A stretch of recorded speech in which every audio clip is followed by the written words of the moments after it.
Olá, tudo bem com vocês? Eu sou Patrícia Lomônaco, psicóloga, especialista em sono do bebê e da criança e em massagem Xantala, que é uma massagem deliciosa para a gente fazer nos nossos filhos, que tem inúmeros benefícios. Então, se você ainda não me segue aqui, eu te convido para seguir. Eu posto vídeo toda semana sobre esses assuntos e me seguir também lá no Instagram, que é o Patilo Lomônaco, Pati com Y, que eu posto dicas diariamente para ajudar vocês na maternidade e paternidade, né, para que seja algo mais leve e algo mais certeiro. Porque a chegada de um bebê, né, e os primeiros anos de vida de um bebê, ele é realmente muito especial, mas ele é muito desafiador e é muito importante que vocês tenham acesso à informação de qualidade, tá certo? Então, nesse vídeo eu vou falar para vocês um pouquinho sobre a privação de sono e as suas consequências. Gente, eu não preciso falar para ninguém, né, o quão difícil é a privação de sono e o quão desesperador isso é, né, que a gente chega até a barganhar com Deus, pelo amor de Deus, se meu filho dormir agora, não é verdade? Quem nunca? E então é algo realmente muito delicado, que inclusive foi usado, antigamente era usado como uma forma de tortura, né, dos presidiários, e eles deixavam as pessoas sem dormir para que elas pudessem, né, serem convencidas a falar o que estava sendo pedido. E, enfim, então vamos lá. Né? Quando nós estamos grávidos, nós ficamos grávidos, né? A gente já vai ali, né? Ouvindo, olha, aproveita para dormir agora, porque depois que nascer vocês não vão conseguir dormir direito, né? E a gente já vai, né? Ouvindo e se preparando de certa maneira, emocionalmente, porque fisicamente não dá muito para se preparar, né, gente? Mas emocionalmente a gente vai entendendo ali que a gente vai passar alguns meses com privação de sono. E aí tá o primeiro desafio, porque muitas famílias têm uma expectativa completamente equivocada em relação ao tempo que elas vão ficar, né, com privação de sono. Então, eu já ouvi falar muitas vezes, né, de mães e pais que achavam que iam ficar 2, 3 meses sem dormir direito.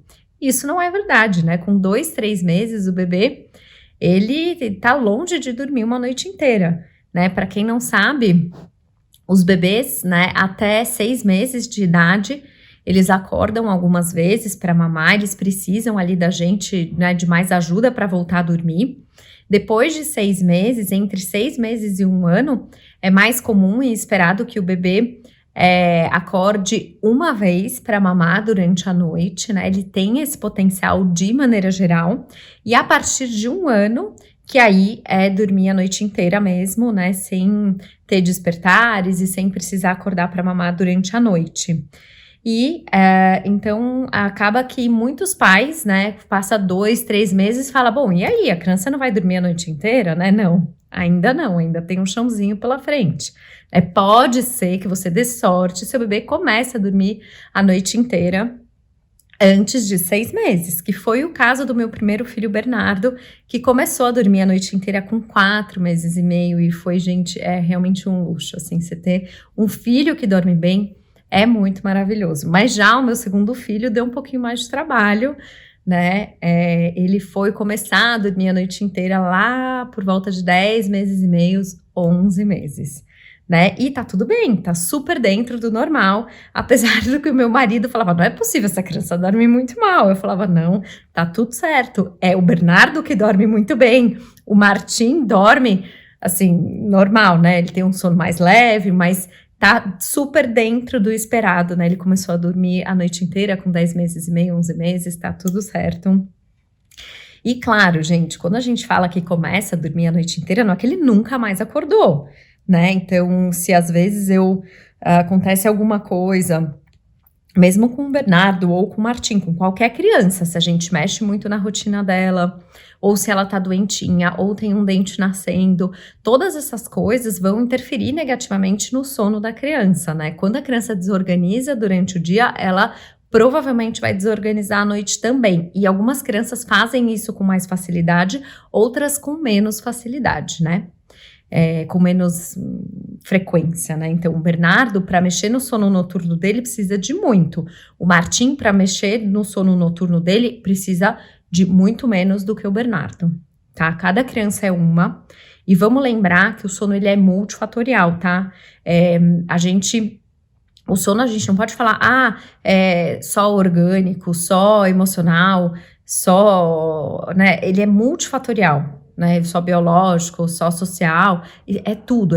Quando a gente fala de sono do bebê e da criança, a gente precisa olhar para a rotina desse bebê, para o ritual de sono desse bebê, para as sonecas desse bebê, para o horário que esse bebê vai dormir, para o ambiente que ele dorme, né? Como que tá esse quarto? A gente precisa olhar para os aspectos emocionais dessa família, para os aspectos emocionais desse bebê, né? Então, tem uma série de coisas que interferem, né? O gasto energético e tudo isso, né? Conforme a gente vai ajustando e fazendo esses ajustes, isso vai refletindo positivamente na noite. Então, é organizar o dia para isso refletir positivamente na noite desse bebê, né? Ou desta criança. Mas vamos voltar à privação de sono, né? Então, quando a gente fala de privação de sono, a gente tem tanto a privação de sono do bebê, quanto a privação de sono dos pais, tá? E essas duas coisas são importantes serem olhadas. Vamos começar falando dos bebês. O bebê, quando ele tá em privação de sono, ele começa a produzir mais hormônio do estresse, que é o cortisol. Quando ele produz o cortisol, que é o hormônio do estresse, isso impacta negativamente no sono e esse bebê vai começar a dormir pior. Quanto pior, aí conforme esse bebê vai dormindo pior, né, ele vai produzindo mais cortisol. Quanto mais cortisol ele produz, mais ele luta contra o sono, mais ele tem um sono agitado, menos ele dorme e mais cansado ele fica. E aí ele produz mais cortisol. E aí é o que a gente chama do ciclo do cortisol. Tá? Isso é muito importante vocês perceberem, porque tem umas crianças alguns bebês que dormem muito pouco. Só que quando eles estão acordados, eles estão mal-humorados, eles estão chorosos, eles não aceitam fazer coisas novas, eles não estão disponíveis emocionalmente ou intelectualmente para prestar atenção em outras coisas. E é muito difícil você ter um bebê nessas condições, tá? E aí, o que a gente faz para tirar esse bebê do cortisol, além do ajuste da rotina, dessas coisas que eu falei? Deixa dormir esse bebê aonde ele quiser, né? Então, se é no colo que ele faz a melhor soneca, vamos deixar alguns dias, algumas semanas esse bebê fazendo a soneca no colo. Ou se é numa rede, ou se é no sling, a gente vai ter que jogar um pouco o jogo desse bebê para deixar ele sair desse ciclo e começar a dormir melhor. E a partir do dia que ele estiver dormindo um pouco melhor, fazendo sonecas mais longas, acordando um pouco menos à noite, aí sim a gente vai começar a dar um pouco mais de autonomia, incentivar ele a, né, ter um pouco mais de autonomia nesse sono, tá? Mas tirar a criança do ciclo do cortisol é importantíssimo para a gente sair da privação do sono, tá certo? A Xantala também ajuda muito, né, a sair desse ciclo, porque quando você massageia um bebê, você diminui a produção dos hormônios dos hormônios do estresse, que são os cortisóis, e você aumenta a produção dos hormônios do bem-estar. Então, a Xantala ajuda muito para sair desse ciclo. Se você ainda não faz massagem no seu bebê, comece a fazer ontem, porque é um presente, né? Independente dele estar no ciclo do cortisol ou não, é um presente que vocês podem dar, porque realmente aumenta o vínculo entre vocês, aumenta a consciência corporal, enfim, é tudo de bom. Eu sou super apaixonada, quem me acompanha sabe. Mas voltando então ao ciclo do cortisol e a privação de sono. O bebê, né, quando ele também está com privação de sono, ele não vai conseguir absorver tão bem os nutrientes, né, das coisas que ele comeu durante o dia ou quando ele estava acordado. Ele não vai conseguir memorizar as coisas que ele aprendeu também.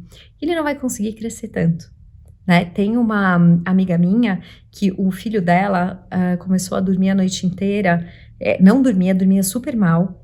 E aí, quando ela tava com 9 meses, ela fez um trabalho pro bebê dela dormir a noite inteira. E o bebê, quando começou a dormir a noite inteira, ele cresceu 4 centímetros em um mês. Gente, é muita coisa. 4 centímetros em um mês para um bebê de 9 meses. né? Então aquele corpinho ali, tava todo aquele potencial ali que não estava conseguindo crescer porque não estava dormindo, tá? E a privação a médio prazo pode trazer consequências, inclusive, para aprendizagem no futuro, né? Então as pessoas falam, ai, mas tá ótimo, meu bebê dorme tarde ou dorme menos mesmo do que o indicado, mas tá tudo bem, não tá tudo certo agora, né? Mas é agora. Às vezes, isso com o passar dos anos, isso vai trazer uma consequência, como uma dificuldade de aprendizagem, né? Ou um crescimento mais baixo, né? Do esperado, tá bom? Então, eu acho que não vale a pena a gente apostar, né? Nisso, acho que a gente pode cuidar agora, a gente já sabe, né, de todos esses, né, malefícios da privação de sono, porque quando eu falo em privação de sono, gente, não é só quando o bebê não quer dormir, né, mas às vezes quando os pais não estão oferecendo o ambiente adequado para esse bebê conseguir dormir, então bebês que dormem meia-noite, acordam 8 da manhã, né, isso tem uma consequência, por mais que esse bebê durma 8 horas, organicamente, a gente tá mexendo ali com o funcionamento natural desse corpo, tá bom? Bom, então é isso, né? O bebê, quando ele não dorme bem, ninguém da família dorme bem, né? E aí vai ficando todo mundo com privação de sono. E todo mundo, né, com o efeito cortisol, todo mundo ali com o organismo, né, sem estar no seu melhor potencial, né? E né, para os adultos, a gente tem uma consequência que é muito infeliz, né? Que é muito séria, né? Que é a questão emocional, tá? Então, uma mãe que tá com uma privação severa de sono, né? Às vezes num puerpério, isso pode até agravar a depressão pós-parto, né? Ela pode começar a ter sintomas bem graves de depressão pós-parto, ela pode ficar muito chorosa, ela pode ficar emocionalmente bem abalada, irritada, né? E até às vezes sem vontade de cuidar desse bebê. Então a gente tem que ficar muito atenta a isso, né? Depressão pós-parto, gente, ela é muito mais comum do que a gente imagina. Só fazendo um parênteses aqui de um tema que não é muito desse vídeo, mas que eu acho que é super importante, que muitas vezes a gente acha que uma mãe que tá com um bebezinho lindo, saudável, né, um bebê que ela sempre quis, ela não tem direito de ficar triste, né? Mas, gente, não é questão de ter direito, é questão de sentir. A maternidade, ela mexe muito com a mulher. Então, fiquem atentas às puérperas, né, e às recém-mães que tem em volta de vocês e validem o que elas falarem para vocês. Tá? Vamos desromantizar a maternidade ela é muito desafiadora e a rede de apoio, tanto social quanto de profissional, ela é muito importante, tá certo? Voltando ao tema da privação de sono. Então, além dos pais ficarem muito comprometidos, né, do ponto de vista emocional, também tem a questão, né, dos relacionamentos, porque quando você tá com privação de sono, você começa a ficar muito mais irritada, muito mais sem paciência, inclusive, né, não só com você, mas com as pessoas que estão ali perto de você. Então, com o pai, ou com algum outro cuidador que esteja ajudando vocês, e com o próprio bebê também, sem dúvidas, né?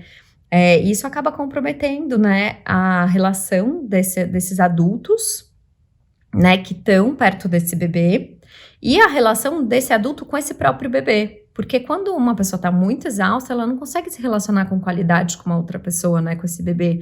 Ela tá ali no protocolar, no checklist, ela não tá ali inteira, porque ela tá exausta, né, e isso tem, né, um comprometimento. E assim, os bebês também, conforme eles vão sentindo que esses adultos não estão em harmonia, isso também vai refletindo negativamente no sono do bebê e da criança. Então, vocês percebem como é tudo muito sutil e tá tudo muito interligado, né? E a gente precisa cuidar de uma maneira multifatorial, a gente precisa olhar para o todo, né? A gente não pode ficar olhando só para a ponta do iceberg para cuidar da privação do sono, a gente precisa olhar para esse ar, para tudo isso que tá embaixo. E só assim a gente vai conseguir, né, cuidar dessa privação de sono e reverter esse jogo, tá certo? Então, gente, o que eu queria falar para vocês é que sim, o bebê de vocês pode dormir bem, o bebê de vocês foi feito para isso. E é só cuidar e vai passar, tá? Aqui eu falei algumas coisas sobre a privação do sono e eu queria dar 3 dicas finais, né, que eu quero que vocês prestem muita atenção aí na casa de vocês. Primeiro são os aspectos emocionais desse bebê e dessa família, né, o que pode estar interferindo no sono de bebê, no sono do seu bebê. A questão da rotina, né, a rotina da família, a rotina, e pensem com sequência de acontecimentos, não pensem em relógio, tá bom?